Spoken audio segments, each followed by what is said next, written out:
ভাইয়া দুটো ভিডিও করে না? হ্যাঁ হ্যাঁ, ভিডিও হবে। দেখতে পাচ্ছেন সবাই? জি। আমরা জি ইমেলটা ভাই। কালকে সেট আপ করছিলাম, আজকে হচ্ছে পেপালটা দেখি। পেপালের ক্ষেত্রে আপনার এখানে পেপালটা অ্যাক্টিভেট করতে হবে। পেপাল দিলে টাইটেল ডিসক্রিপশন এখানে বলে দিলেন যে কিভাবে পে করতে হবে। পেপালে ইমেল অ্যাড্রেসটা দিতে হবে। আপনার কাস্টমার কাছ থেকে এই অ্যাড্রেসগুলো নিয়ে তারপরে দিতে হবে আর কি। Advanced option PayPal sandbox, enable PayPal sandbox. এটা হচ্ছে টেস্ট করার জন্য পেমেন্ট হচ্ছে কি হচ্ছে না। ওকে, আপনার এই যে এখানে email address, identity token, invoice prefix, হ্যাঁ, তারপরে হচ্ছে আপনার এই যে live API user name, API password, signature, এই জিনিসগুলি আপনার লাগবে। হ্যাঁ, এই জিনিসগুলি আপনার লাগবে, কাস্টমার কাছ থেকে নিতে হবে। নিয়ে তারপরে হচ্ছে আপনি এখানে এগুলি সেট আপ করে দিবেন। ওকে, এটা হচ্ছে আপনার পেপাল। পেপাল তো আমাদের দেশেও নেই, আমাদের আমরা ইউজও করতে পারি না, তো এটা আমরা টেস্টও করতে পারি। কাস্টমার কাছ থেকে নিয়ে এটা করে দিবেন। আচ্ছা, তারপরে ছিল কি অ্যাকাউন্ট প্রাইভেসি, এটা তো কালকে ডিসকাস করছিলাম। ইমেল, হ্যাঁ ইমেল। ইমেলটা হচ্ছে নতুন অর্ডার আসলে আপনার এখানে ইমেল যাবে। এই যে ইমেলের যে ইমেল অ্যাড্রেস এখানে দিয়ে দিচ্ছেন সেটাতে যাবে। বাই ডিফল্টে ওরা নিয়ে নিছে আর কি। তো আপনি এটা এডিট করতে পারবেন। নিউ অর্ডার আসলে, হ্যাঁ, এনেবল ডিসেবল আপনি চাইলে ডিসেবল করে দিতে পারবেন, তাইলে আপনার এখানে আর মেল যাবে না, দরকার নেই। আর রিসিপেন্টের এখানে মোবাইল ইমেল অ্যাড্রেস, সাবজেক্টের ঘরে কি লিখবেন? হ্যাঁ, সাবজেক্টের ঘরে আপনি সাইট টাইটেল, বটতলা, সরি, আপনার যে ওয়েবসাইটটা বলেছেন সেই ওয়েবসাইটের নাম, তারপরে নিউ অর্ডার, অর্ডার নাম্বার। হ্যাঁ, ইমেল অ্যাড্রেসের হেডিংয়ে, ইমেল হেডিংয়ে নিউ অর্ডার, হ্যাঁ, আপনার এটা থাকবে হচ্ছে order number. Additional content, congratulations on the sale, এই আর কি। আর এইচটিএমএল ফরম্যাটে যাবে। প্লেন টেক্সট হলে প্লেন টেক্সটে যাবে, কোনো স্টাইলিং হবে না। আর এইচটিএমএল হলে এখানে আপনার পেজটা একটু সুন্দরভাবে ডেকোরেট করে যাবে, স্টাইলিং হয়ে যাবে। সেম এভাবে আপনার সবগুলিতে ক্যান্সেল অর্ডার, ফেইল্ড অর্ডার, হ্যাঁ, কমপ্লিট অর্ডার, এক্ষেত্রে আপনার তিনটার ক্ষেত্রে ক্যান্সেল অর্ডার হলে, ফেইল্ড অর্ডার হলে আপনার কাছে মেল যাবে। আর অন হোল্ড অর্ডার এগুলি যাবে হচ্ছে processing order, complete order, refund order, এগুলি যাবে কাস্টমারের কাছে মেল। হ্যাঁ, আপনি চাইলে এগুলি চেঞ্জ করতে পারবেন। হ্যাঁ, এখান থেকে গিয়ে কাস্টমার কাছে না দিয়ে আপনি আপনার নিজের কাছেও দিতে পারেন। ইমেল হেডিং সাবজেক্ট, আচ্ছা, এখানে না না, এগুলি কাস্টমারের কাছেই যাবে। এখানে আপনার এখানে নেওয়ার কোনো ওয়ে নাই। হুম। আচ্ছা, এই গেল। তারপরে হচ্ছে আপনার email sender option, from. From আপনার ওয়েবসাইটের নাম। হ্যাঁ, আপনি যদি যে ওয়েবসাইটটা খুঁজতেছেন, হুম, মানব সেবা পেলে মানব সেবা। ফ্রম অ্যাড্রেস, ফ্রম অ্যাড্রেসটা ইমেল অ্যাড্রেসটা এখানে বসে দিবেন, সেলস এট দ্য রেট আপনার ওয়েবসাইটের অ্যাড্রেস দিয়ে দিলেন এরকম। হ্যাঁ, ইমেল টেমপ্লেট, ইমেল টেমপ্লেট দিয়ে দিচ্ছে। হেডার ইমেজ, হেডার চাইলে আপনি ইমেজ দিতে পারবেন। ফুটার টেক্সট, ফুটার টেক্সটে থাকবে বিএলপি টু কমার্স, এটা চাইলে আপনি রিমুভ করে দিতে পারেন। ওকে, তারপরে বেস কালার, আপনি এখানে কালারটা আপনি চেঞ্জ করে দিতে পারেন, আপনার ব্র্যান্ডের যে কালার সেই কালার আপনি দিতে পারেন। আপনি যদি ব্লু হয় ব্লু দিলেন, পিঙ্ক হলে পিঙ্ক দিলেন, বা যদি কালার কোড থাকে এখানে কোডটা বসায় দিলেন। ঠিক আছে, তাহলে আপনার ব্র্যান্ড কালারে আপনার এখানে মেল যাবে। ব্যাকগ্রাউন্ড কালারে আপনি চাইলে ব্যাকগ্রাউন্ড কালার এড করতে পারেন, বডি ব্যাকগ্রাউন্ড কালারে আপনি এটা এড করতে পারেন, টেক্সট কালার আপনি এড করতে পারেন। ওকে, এই জিনিসগুলো,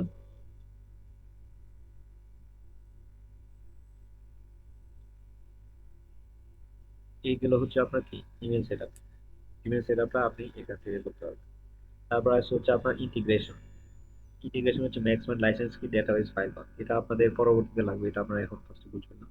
জিও লোকেশন সেটআপের জন্য, জিও লোকেশন হচ্ছে কাস্টমারের লোকেশন বেসিস করে, হ্যাঁ, কাস্টমারের লোকেশনটাকে ট্র্যাক করবে, সেই হিসেবে তার অ্যাড্রেস দেখাবে, সেই হিসেবে তার শিপিং কস্ট ক্যালকুলেট হবে। তো এই কাজগুলি যখন আপনারা করতে যাবেন তখন আপনার এই জিও লোকেশন ম্যাক্স মাইন্ডে অ্যাকাউন্ট ওপেন করতে হবে। হ্যাঁ, ম্যাক্স মাইন্ডে জিও লোকেশন অ্যাকাউন্ট ওপেন করতে হবে, এখান থেকে আপনার লাইসেন্স কি এনে এখানে বসাতে হবে। এগুলি অ্যাডভান্স লেভেলের, এগুলি আপনারা পরে দেখতে পারবেন।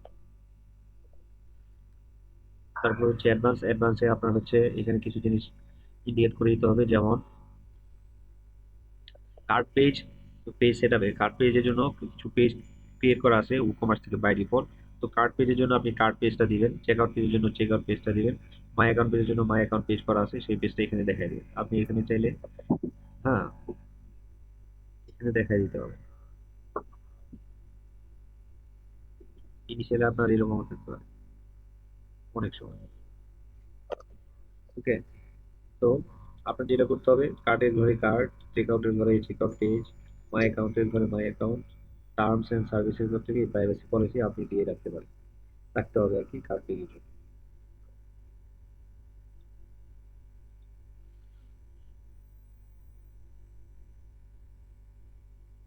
এগুলি বাই ডিফল্ট দেওয়া থাকে, এগুলিতে কিছু করার নেই।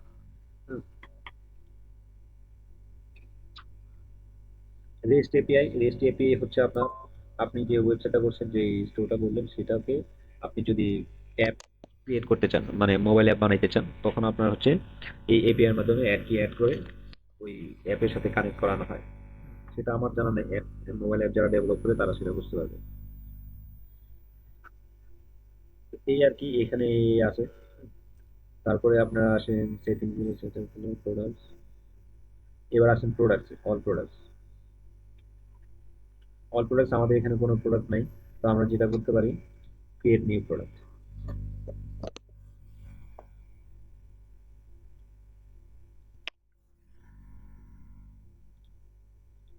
এখানে লিখবেন হচ্ছে প্রোডাক্টের টাইটেল, এখানে একটা শর্ট ডেসক্রিপশন দিবেন প্রোডাক্টের।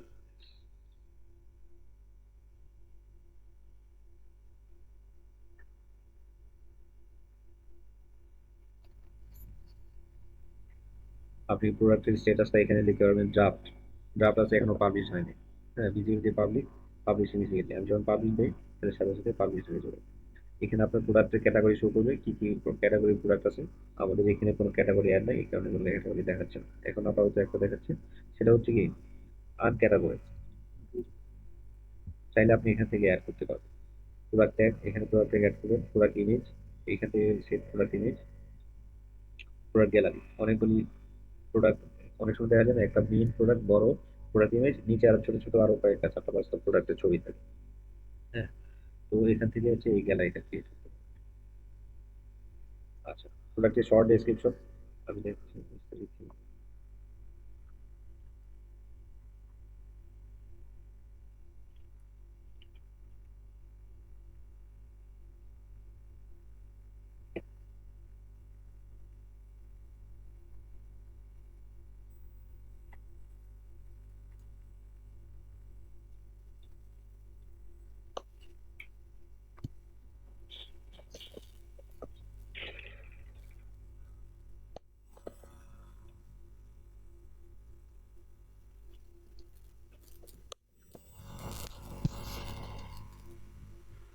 এই যে ডেসক্রিপশনটা, এটা হচ্ছে আপনার এই short description, product short description. না না, সরি, এটা হচ্ছে আপনার শর্ট ডেসক্রিপশন, আর এটা হচ্ছে কি আপনার এই যে এই ডেসক্রিপশনটা, এখানে যে যে লেখাগুলি অ্যাড করবেন, এটা আপনার এখানে শো করবে। হুম। আচ্ছা, তো এখানে প্রোডাক্টের, এখানে আপনার মেন কাজগুলো করতে হবে। প্রোডাক্ট ডেটা, প্রোডাক্ট টাইপ আছে, কি কি ধরনের প্রোডাক্ট হইতে পারে, simple product, group product, external affiliate product, variable products. Simple products হচ্ছে আমরা নর্মালি যে, সাপোজ একটা টি শার্ট আপলোড দিলেন, মোবাইল কম্পিউটার, যেগুলো হচ্ছে সিম্পল প্রোডাক্ট। তারপরে আছে হচ্ছে আপনার গ্রুপ প্রোডাক্ট, অনেকগুলি প্রোডাক্ট একসাথে গ্রুপ করে দিতে চাইলে। অ্যাফিলিয়েট প্রোডাক্ট বলে না, যে অ্যাফিলিয়েট মার্কেটিং বা অ্যাফিলিয়েট ওয়েবসাইট, এটার মাধ্যমে আপনি অ্যাফিলিয়েট প্রোডাক্ট অ্যাড করতে পারবেন। অ্যামাজন বা অন্য ওয়েবসাইটের অ্যাফিলিয়েট প্রোডাক্টগুলো আপনি এখান থেকে অ্যাড করবেন। তারপর হচ্ছে আপনার ভ্যারিয়েবল প্রোডাক্ট। ভ্যারিয়েবল প্রোডাক্টগুলো হচ্ছে আপনি যে প্রোডাক্টগুলো আপলোড দিচ্ছেন, সাপোজ টি শার্ট, হ্যাঁ, এটা বিভিন্ন কালার হইতে পারে, বিভিন্ন সাইজের হইতে পারে। তো একটা প্রোডাক্টেরই বিভিন্ন সাইজ শো করবেন, সেক্ষেত্রে আপনার ভেরিয়েবল প্রোডাক্টটা আপনার ইউজ করতে হবে। ভার্চুয়াল, তো ভার্চুয়াল বুঝতে পারছেন, ইন্টারনেটে হবে সবকিছু। আর এটা কোনো শিপিং হবে না। ডাউনলোডেবল, ডাউনলোডেবল হচ্ছে আপনার যদি আপনার কোনো সফট প্রোডাক্ট হয়, যেমন পিডিএফ ফাইল, ইমেজ, অথবা মানে ডাউনলোড করে যেসব। ভার্চুয়াল আর ডাউনলোডেবল একই জিনিস না? হ্যাঁ হ্যাঁ, ভাই, ভার্চুয়াল আর ডাউনলোডেবল এর মধ্যে পার্থক্যটা কি? দুটো তো একই জিনিস মনে হচ্ছে। না না, দুইটা একই জিনিস না। ভার্চুয়ালটা শুধু ভার্চুয়াল, আপনার এই ক্ষেত্রে ডাউনলোড নাও অপশন থাকতে পারে, ঠিক আছে। আর ডাউনলোডেবল হচ্ছে ডাউনলোডের জন্য আপনার আলাদা একটা ফাইল অ্যাটাচ করতে হবে। হ্যাঁ, এবং আপনার এটা ডাউনলোড, আপনি যখন অর্ডার করবেন তখন আপনাকে ডাউনলোড করার জন্য অন্য একটা পেজে নিয়ে যাওয়া হবে, আপনি ডাউনলোড করবেন। কিন্তু ভার্চুয়ালটা আসলে ভার্চুয়াল, শুধু ভার্চুয়াল বলা আর কি। এখানে আপনার ডাউনলোডের কিছু অপশন নাই। আপনি যখন ডাউনলোড দিবেন তখন আপনি ভার্চুয়ালটাও চুজ করে দিবেন, সমস্যা নেই। কারণ কি, এটা তো আপনার শিপিং হচ্ছে না। আর এটা যদি উঠাই দেন তাহলে আপনার যে শিপমেন্ট করার জন্য পরবর্তীতে একটা অপশন আসবে, এই শিপিংটা চলে যাচ্ছে। ওকে, আর শিপিংটাকে আপনি উঠাই দিতে চান।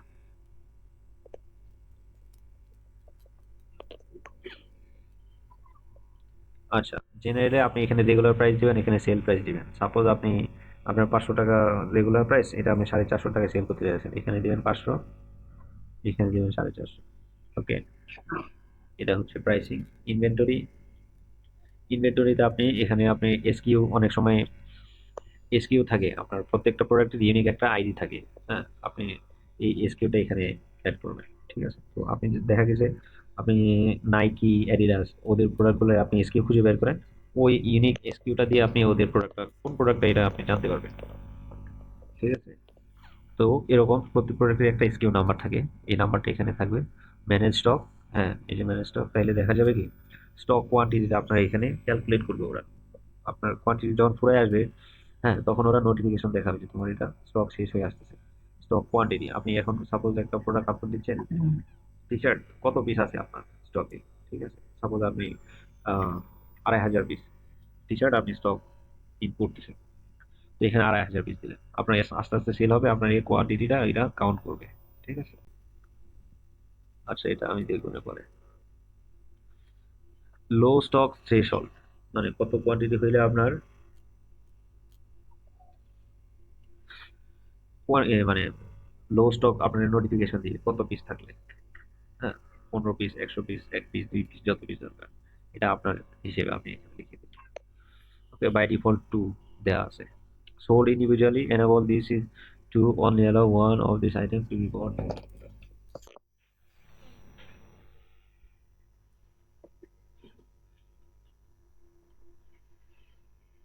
সোল্ড ইন্ডিভিজুয়ালি, এটা হচ্ছে আপনার মানে একসাথে মাল্টিপল পিস অর্ডার করতে পারবে না, এরকম আর কি, যে আপনি নিচ্ছেন তো এক পিস, কোয়ান্টিটি চুজ করতে পারবে না সে। এখন যেমন অর্ডার দিচ্ছেন কোয়ান্টিটি নিতে পারেন, ওই ক্ষেত্রে আপনার কোয়ান্টিটি নেওয়ার জন্য ওটা শুধু একটা পিসই আপনি অর্ডার দিতে পারবেন। এটা যদি টিকমার্ক দিয়ে দেন, এটা হচ্ছে আপনি ইউজ করতে পারেন যখন আপনি ডাউনলোডেবল প্রোডাক্টের ক্ষেত্রে। কারণ কি, ডাউনলোড করলে তো সে একটা ডাউনলোড করতেছে, একটা জিনিসই নিচ্ছে, সব সেম। শিপিং এর ক্ষেত্রে আপনি আপনার প্রোডাক্টের ওয়েট ডাইমেনশন এখানে মেনশন করে দিতে পারেন। ওয়েট কত কেজি, 5 কেজি হবে, 10 কেজি হবে, হাফ কেজি হবে। Dimension, length, with, height. হ্যাঁ, লেন্থ উইথ হাইট আপনি এখানে বলে দিলেন। শিপিং ক্লাস বলছিলাম আমি যে আপনার ও কমার্সের সেটিং এর শিপিং ক্লাস, তো এখানে আপনি শিপিং ক্লাস, ওইখানে শিপিং ক্লাস করে রাখলেন, এখানে শিপিং ক্যালকুলেশনটা এখান থেকে হয়ে যাবে অটোমেটিক ওই ক্লাস হিসেবে। আপনি যেই লিঙ্ক প্রোডাক্ট আপসেল, আপনি প্রোডাক্ট সেল করতেছেন, এই প্রোডাক্ট এটা আছে, এটার নিচে আরো প্রোডাক্ট দেখাবে এরকম রিলেটেড প্রোডাক্ট বা অন্য আরো ইয়েতে, আপনি যে ক্যাটাগরি চুজ করে দেবেন সেই ক্যাটাগরি প্রোডাক্টগুলো এখানে শো করবে। এটা হচ্ছে আপসেল। ঠিক আছে, আবার ক্রস সেলটাও সেম। হ্যাঁ, আপনি যখন প্রোডাক্ট একটা প্রোডাক্ট ব্রাউজ করবেন, সেই প্রোডাক্টের নিচে আবার এই প্রোডাক্টগুলো আপনি এখানে যে যে প্রোডাক্টগুলো লিখে দিবেন সেই প্রোডাক্টগুলো আবার শো করবে। ঠিক আছে, অ্যাট্রিবিউটটা পরে দেখেন। অ্যাডভান্স, আপনি যদি পারচেজ নোট দেখতে চান, দেখাইতে চান, মেনু অর্ডার। হ্যাঁ, এনেবল রিভিউজ, আপনি যদি রিভিউ এনেবল করতে চান যে আপনার কাস্টমার রিভিউ দিতে পারবে কি পারবে না, হ্যাঁ এটা উঠাই দিলে আপনার কাস্টমার রিভিউ দিতে পারবেন। আচ্ছা, তারপর হচ্ছে get more option. Get more option market place e কমার্সের আরো যে অপশনগুলো থাকে আমি আপনাদেরকে দেখাইছিলাম, মেম্বারশিপ, তারপরে বুকিং। হ্যাঁ, এই ধরনের আরো কিছু এক্সটেনশন আছে, ওই এক্সটেনশনগুলো নিয়ে প্রিমিয়াম এক্সটেনশনগুলো নিয়ে আপনার ওয়েবসাইটে ইনস্টল করতে হবে, যদি আপনার ওই ধরনের সার্ভিস দরকার হয়, যেমন hotel booking, subscription, downloadable products, ওই ক্ষেত্রে কি আপনার এই এক্সটেনশনগুলো ইউজ করবেন। ঠিক আছে, ভাই এই প্রোডাক্টগুলো তো ফিল আপ করতে হবে ওয়েবসাইট করার পর নাকি? হ্যাঁ হ্যাঁ, এই প্রোডাক্টগুলো ফিল আপ করতে হবে কি ওয়েবসাইট করার পর নাকি? প্রোডাক্টগুলো, এইগুলা বলতেছেন প্রোডাক্টের এই সেলের এত দাম এত কিছু, এগুলা কি ওয়েবসাইট করার পরে নাকি করার আগেই? হ্যাঁ আপনার ওয়েবসাইট দাঁড় করানোর পরেই তো আপনি এগুলি করবেন। ঠিক আছে। হ্যাঁ, আবার আপনি যদি চান না ওয়েবসাইটের কাজ আমি পরে করবো, আগে প্রোডাক্ট আপলোড দিয়ে নিই, সেটাও পারবেন, সমস্যা নাই। ঠিক আছে। আচ্ছা, তারপরে হচ্ছে আপনার এখানে একটা প্রোডাক্ট, এই প্রোডাক্ট আপলোডটা আমি কালকে দেখাবো এক্স্যাক্টলি এটা যেটা আছে এরকম করে। তারপরে আছে হচ্ছে আপনার ক্যাটাগরিজ, এখানে আপনি ক্যাটাগরিজ গুলো অ্যাড করবেন। হ্যাঁ, এখানে নেম দিবেন, স্লাগ দিবেন। হ্যাঁ, কোনোটা আন্ডার কোনোটা যদি থাকে সেটা এখান থেকে দিতে হবে। তো ক্যাটাগরি সাপোজ আপনি দিলেন গ্যাজেট,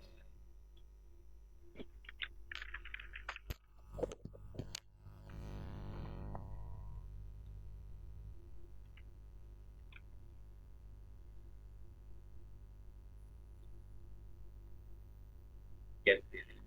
এখন আপনি মোবাইল,